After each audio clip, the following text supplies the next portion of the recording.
This is influenza vaccination season. I want to emphasize how important it is for everyone age 6 months and older to please get vaccinated against influenza. That's something we can do for you and the people around you right now, and it will take some strain off the healthcare system. This year, as Dr. Schaffner mentioned, it's more important than ever that older adults get their recommended vaccines. They actually need to take the vaccine. These are not large-scale studies that are being undertaken, which is what is traditional to vaccines. And so there needs to be some real work explaining to people what warp speed actually means. How has it changed? How we test for safety and efficacy with vaccines in a short period of time. I don't see any of the manufacturers having really taken the effort, or even government for that, to help the public understand what warp speed actually means and how is it different in terms of time, but keeping all of the safety and efficacy in place. And I think those are conversations that are going to be important to not just minority populations, but I think to the general population as well. When we say Operation Warp Speed, a lot of people hear, oh, they're cutting corners. They're not realizing that we're doing things simultaneously that we used to do in sequence. The most dramatic change has been that although the clinical trials are currently underway, and we don't know yet whether these vaccines are effective or how effective and how safe, nonetheless, we are already manufacturing large amounts of vaccines, and they're being stockpiled in warehouses so that should things work out all right, we'll have vaccines ready to go rather quickly. And you and I and everybody else in this call has invested in that because the US taxpayer has paid the companies monies to actually start manufacturing these vaccines.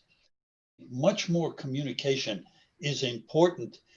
When we get to the point that we actually have a vaccine ready to use, I think it will be imperative that the CDC, the Food and Drug Administration's advisory committee is explicitly involved in giving their thumbs up to the use of this vaccine, that the data are presented up front very, very clearly so that medical professionals can see it and can then provide reassurance and urge their patients to actually participate when it comes their time in the prioritization scheme.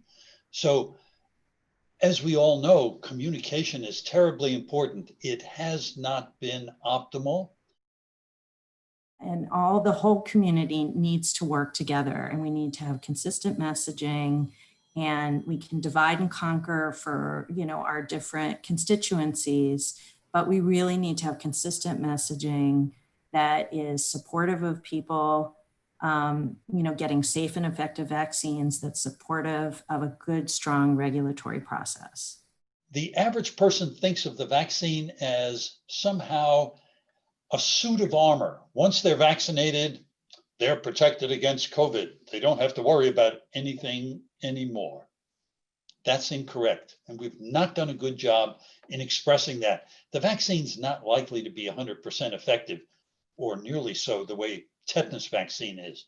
It's more likely to be like our flu vaccine, kind of effective. Let's just say it's 75% effective. Not bad. From a public health standpoint, we would like to see that used. But that does mean of every 10 people vaccinated, 3, and we don't know who those 3 are, probably will remain susceptible, even though they've been vaccinated, or largely so.